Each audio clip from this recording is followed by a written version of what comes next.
இப்போ வந்து ஜென்ரலாக கடன் அப்படின்ற ஒரு மாயைன்னு சொல்லலாம். இப்போ நம்ம வாங்கிட்டோம், அடைக்கக்கூடிய சூழலில் மாட்டிக்கிட்டோம் அப்படின்னு சொல்லலாம். இந்த மாதிரி கடன் வாங்கக்கூடிய நபர்களுக்கு, கடன் வாங்கி தான் எல்லாருமே வாழறோம், பிரபஞ்சம் எவ்வாறு உதவி செய்யும்?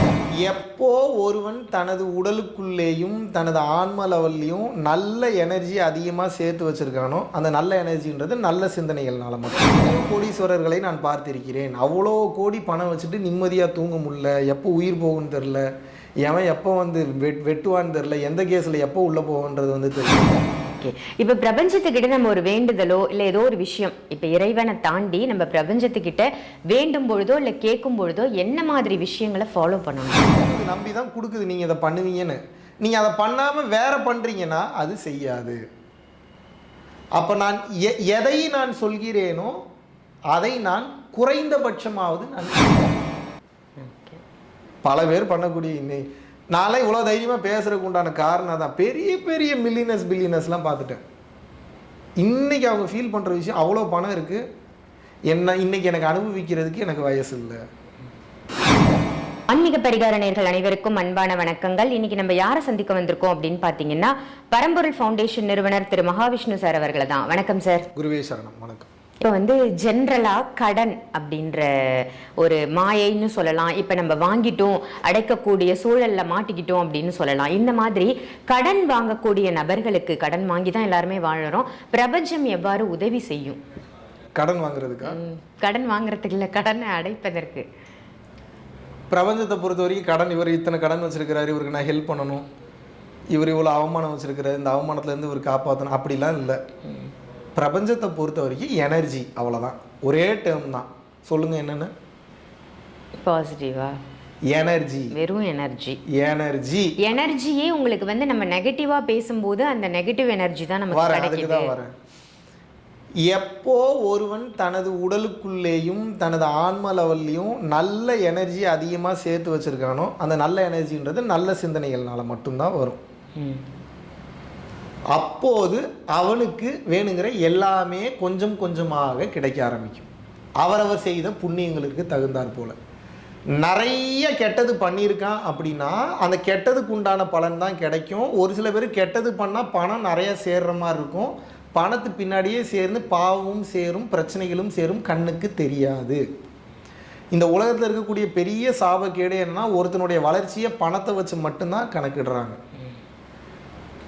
எத்தனையோ கோடீஸ்வரர்களை நான் பார்த்திருக்கிறேன். அவ்வளோ கோடி பணம் வச்சுட்டு நிம்மதியாக தூங்க முடியல, எப்போ உயிர் போகும்னு தெரில, எவன் எப்போ வந்து வெட்டுவான்னு தெரில, எந்த கேஸில் எப்போ உள்ளே போகுன்றது வந்து தெரில, குழந்தை இன்னும் பிறக்கலை, பிறந்த குழந்தை இப்படி பிறந்திருக்கு, இத்தனை பிரச்சனைகளோட பிறந்திருக்கு. எத்தனை பேர் நீ ஃபீல் பண்ணிட்டு இருக்காங்க தெரியுமா? பணம் வச்சுருக்கிறவங்க ஆரம்பத்தில் நல்லா வாழ்ந்தவங்க கொடி கட்டி பறந்தது போலலாம் தெரியும்.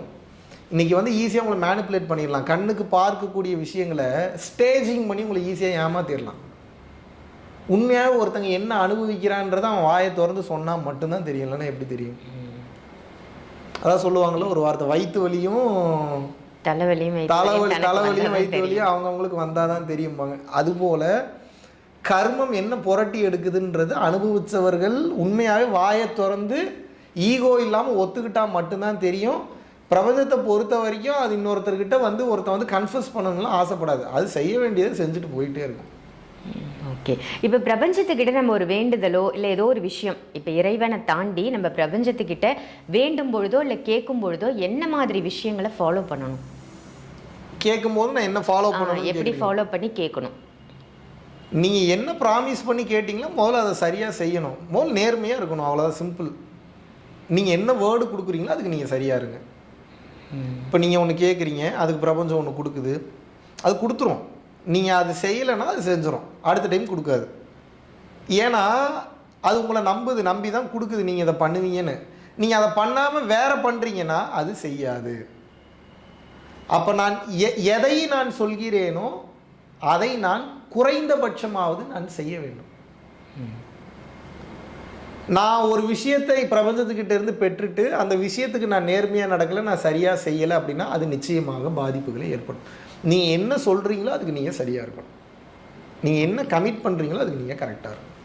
இல்லை ஒரு சில நேரங்களில் அது தவறுதலாக போகுது, இல்லை வந்து நம்ம தெரியாமல் செஞ்சுட்டோம், தெரியாமல் கமிட் பண்ணிட்டோம்னா கூட பகிரங்கமாக மன்னிப்பு கேட்டு அடுத்து அவங்க மைண்டில் அது இல்லாதபடியாவது பண்ணி விட்டுறணும். அதாவது பிரபஞ்சத்துக்கிட்ட நம்ம தப்பா சொல்லிட்டோம். பிரபஞ்சம்ன்றது தனி இல்லைங்க. இப்போ உங்ககிட்ட பேசுகிறேன், நீங்கள் தான் பிரபஞ்சம். ஓகே. ஒரு நாய் வருதுன்னா அந்த நாய் தான் பிரபஞ்சம். ஒரு குழந்தை வருதுன்னா அந்த குழந்தை தான் பிரபஞ்சம். ஒரு புறா வருதுன்னா அந்த புறா தான் பிரபஞ்சம். அது நடிக்குது, வேறு வேறு கலர் மாதிரி, வேறு ஒரு உருவம் மாதிரி நடிக்குது.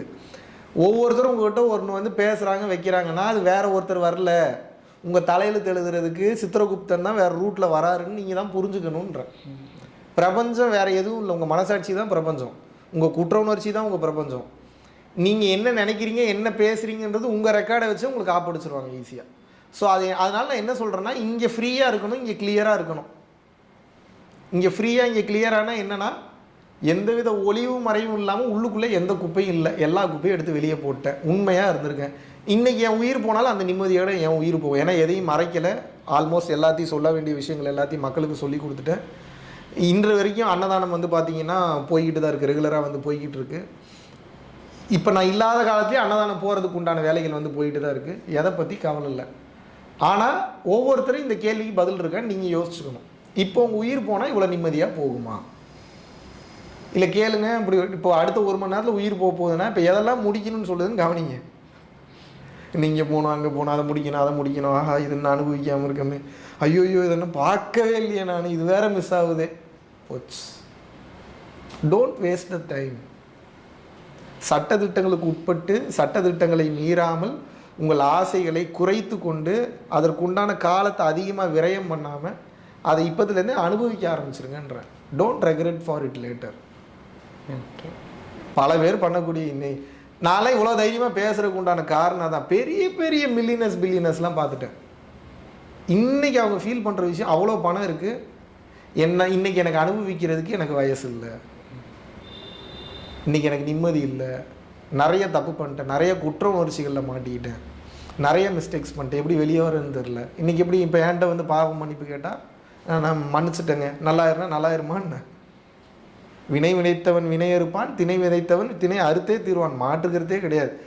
நம்மளை பார்த்துட்டு போகிறாங்கன்னா விழுகிற அடி கொஞ்சம் பொறுமையாக விழுகும், அவ்வளோதான். ஆனால் அடி விழுகிறது கன்ஃபார்ம்.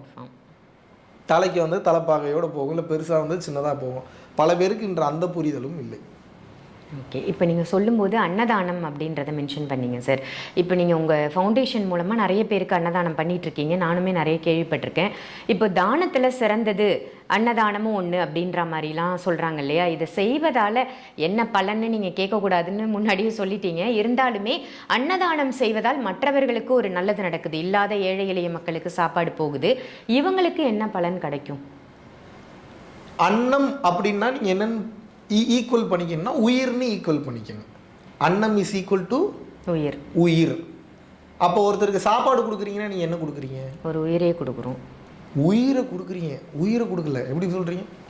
உயிரை கொடுக்குறீங்க. நீ அப்படி தான் அதை ஃபீல் பண்ண, அது எவ்வளோ பெரிய மேட்ரு அது. அப்போ அந்த உயிரை கொடுக்கும்போது பிரபஞ்சம் என்ன, பிரபஞ்சத்தோட லா என்ன, எதை கொடுக்குறியோ அதை பல மடங்கு உனக்கு நான் திருப்பி. அப்போ நீங்கள் உயிரை கொடுத்தீங்கன்னா திருப்பி என்ன கொடுக்கும்? அதுவும் உயிர் கொடுக்கும். உயிருக்கு மேலே ஒரு பொருள் இந்த உலகத்தில் இல்லை. ஆயுள், கர்மம், நோய், பிரச்சனைகள், மனசங்கடங்கள், கிரக பாதிப்புகள், கால சர்ப்ப தோஷம், அந்த தோஷம், இந்த தோஷம், செவ்வாய் தோஷம், எல்லா தோஷமும் எல்லா பிரச்சனையும் ஏன் வந்தது? எங்கேயா சேட்டை பண்ணியிருப்பீங்க, அலட்சியமாக நடந்திருப்பீங்க, அசிங்கப்படுத்திருப்பீங்க, ஒரு உயிருக்கு கஷ்டம் கொடுத்துருப்பீங்க. வேற ஒரு ரீசன் சொல்லுங்கள்.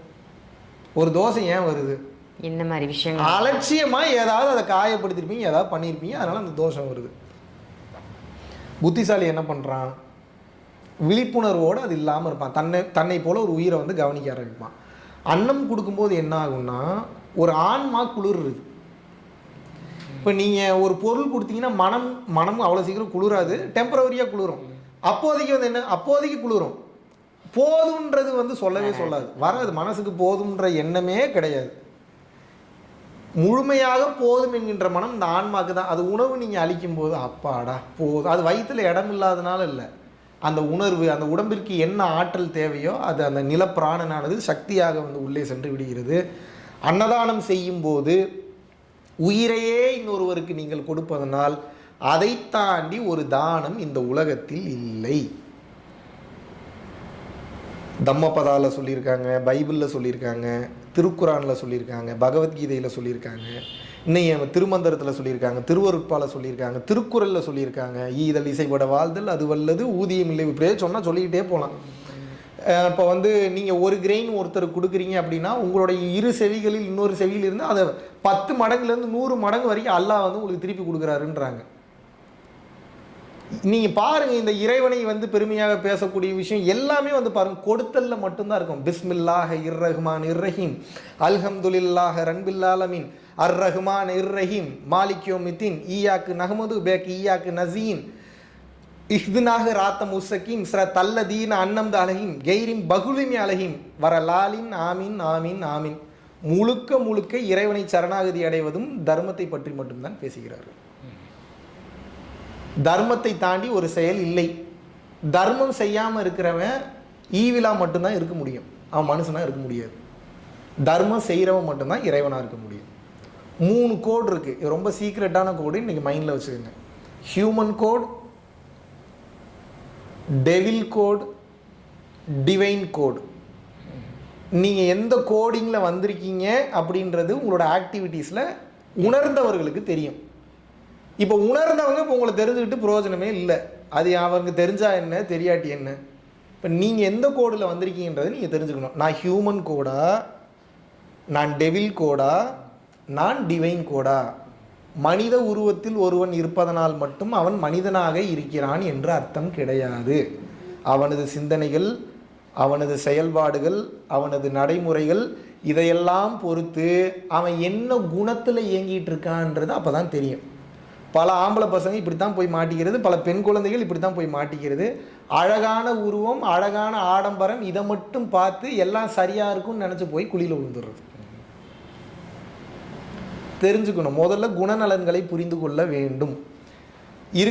இதில் உங்களுக்கு சிம்பிளாக க்ளூ கொடுக்கணுன்னா நீங்கள் கூகுளில் போட்டிங்கன்னா இதை பற்றி டீட்டெயிலாக தெரிஞ்சுக்கலாம். ஹியூமன் கோடு அப்படின்னா என்ன அப்படின்னா, ஒரு பக்காவான மனித உயிரினமாக சுயநலத்தோடு நடந்துக்கிட்டு இருக்கும். ஹியூமன் கோடிங்ஸ்லேயே வாழ்ந்துட்டு இருக்கோம். ஹியூமனுக்குள்ளேயே இருக்கும், காசிப் பேசும், ஊர் சுத்தம், பைத்தியம் மாதிரி பண்ணிட்டு தெரியும், என்ன சொன்னாலும் புரிஞ்சுக்காது, ஆசைகளுக்குள்ளேயே மாட்டிட்டு என்ன பண்ணாலும் கேள்வி. அதான் அந்த ஹியூமன் நேச்சர், அந்த ஹியூமனுக்கு உண்டான ஆணவம் கண்மம் மாயை அந்த 10 விதமான துர்குணங்களோட சுற்றிட்டு இருக்கோம். காமன் ஹியூமன் எடுத்துக்கலாம். டெவில் கோட் அப்படின்னா தான் சந்தோஷத்துக்காக இருக்கிற எல்லாத்தையும் கெடுக்கிறது. இது ஒரு எக்ஸாம்பிளுக்கு எப்படி சொல்லலாம் அப்படின்னா, வீட்டில் தனக்கு நிம்மதி இல்லைன்றக்காக வீட்டில் இருக்கக்கூடிய எல்லாரையும் டார்ச்சர் பண்ணுறது. பண்ணுறேன்னு தெரிஞ்சு ஒரு சில கேரக்டர் பண்ணும், டார்ச்சர் பண்ணுறனே தெரியாமையே பண்ணிகிட்டு இருக்கோம். இருக்கிறவனையும் சாவடிக்கிறது, தானும் சாகிறது. Devil gods. இன்னும் அடுத்த கட்டம் வந்து சொல்லணும் அப்படின்னா, பிறரை காயப்படுத்துறதெல்லாம் தாண்டி காலி பண்ணுற அளவுக்கு போகிறது, நோக்கம் தவறாக இருந்து பல தவறான செயல்களை வந்து செய்வது, தன் சுயநலத்திற்காக தன் ஆசைக்காக பிடித்து வைக்க வேண்டும் என்று நினைப்பது, சுரண்டி எடுப்பது. அது சொல்கிறார், ஒரு 10 விதமான குணங்கள் சொல்கிறார். வள்ளலார் வந்து பார்த்தீங்கன்னா எழுதுறாரு, நான் இந்த பாவம் பண்ணனா, நான் இந்த பாவம் பண்ணனா, நான் இப்படி பாவம் பண்ணா, நான் இந்த அசிங்கம் பண்ணனா, நான் இங்கே போய் இதை பண்ணா எழுதுறாரு. அவர் பாட்டுக்கு அத்தனை ஆப்ஷன் எழுதுறாரு. அப்போ அவ்வளவு தவறுகளை வந்து சொல்கிறார். இப்போ இந்த தவறுகள்லாம் இருக்கும்போது டெவில் கோடுன்னு வந்து நம்ம வந்து புரிஞ்சுக்கலாம். டிவைன் கோட் அப்படின்னா என்னென்னா, தன்னை அழித்து கொள்ளும், நீ நல்லா இருன்னு சொல்லிடும். இதுதான் டிவைன் கோட். எது ஒன்று தன்னை அழித்து கொண்டு பிறரின் நலனுக்காக வாழ்கிறதோ அது டிவைன் கோட். நீங்கள் இப்படி சிம்பிளாக வந்து புரியுங்க. டிவைன்னா வேற ஒரு குவாலிட்டி இல்லை, தன்னை காம்ப்ரமைஸ் பண்ணிக்காதான் டிவைன். தன்னை காம்ப்ரமைஸ் பண்ணிக்கொள்ளாத ஒன்றும் டிவைனாக இருக்கிறதுக்கு சான்ஸே கிடையாது. டிவைனால் மட்டும்தான் தன்னை காம்ப்ரமைஸ் பண்ணிக்க முடியும். ஹியூமன் சர்வைவலில் இருக்கும், தன்னை பாதுகாத்துக்கணும்னு நினைக்கும், வாழணும்னு ஏங்கும், ஆசைப்படும், தப்பு இல்லை. டெவில் தன்னையும் காலி பண்ணிட்டு இருக்கிறவனையும் காலி பண்ணணும். முதல்ல இருக்கிறவனை தான் காலி பண்ணணும், வேற வழி இல்லைன்னா நான் செத்தாவது அவனை காலி பண்ணிடுறேன்னு காலி பண்ணிடுறேன். இதுவும் வாழாது, இருக்கிறவனையும் வாழக்கூடாது. புரிஞ்சிருக்கும் நினைக்கிறேன். புரியுது சார். www.paramporulfoundation.in வெப்சைட்டில் வந்து பார்த்தீங்கன்னா இப்போ கோர்சஸ் வாயிலாக வந்து நிறைய வகுப்புகள் எடுத்துகிட்டு இருக்கோம். அதுபோக பௌர்ணமி கிளாஸ், மாஸ்டர்ஸ் கிளாஸ்னு வந்து போயிட்டுருக்கு. ஸோ விருப்பப்படக்கூடிய நபர்கள் வந்து பார்த்தீங்கன்னா தாராளமாக வெப்சைட்டை வந்து விசிட் பண்ணி டீட்டெயில்ஸ் வந்து தெரிஞ்சுக்கலாம். சூப்பர் சார், ரொம்ப சிறப்பு. நம்மளுடைய ஆன்மீக பரிகார நேயர்களுக்காக உங்களுக்கான டைமிங்கை ஒதுக்கி நீங்கள் இந்த பதிவு கொடுத்ததற்கு ரொம்பவே நன்றி. மகிழ்ச்சி. நீங்கள் அனைவரும் உங்கள் வாழ்வில் நீலாயுள், நிறை செல்வம், வான்புகழ், நற்பேறு, நன்னிலம், நன்மக்கள் பெற்று மெய்ஞானம் ஓங்கி பிறவில்லா பெருவாழ்வை அடைய வேண்டுகிறேன். குருவின் பரிபூர்ண அருளாசிகள். குரு கடாட்சம். நன்றி.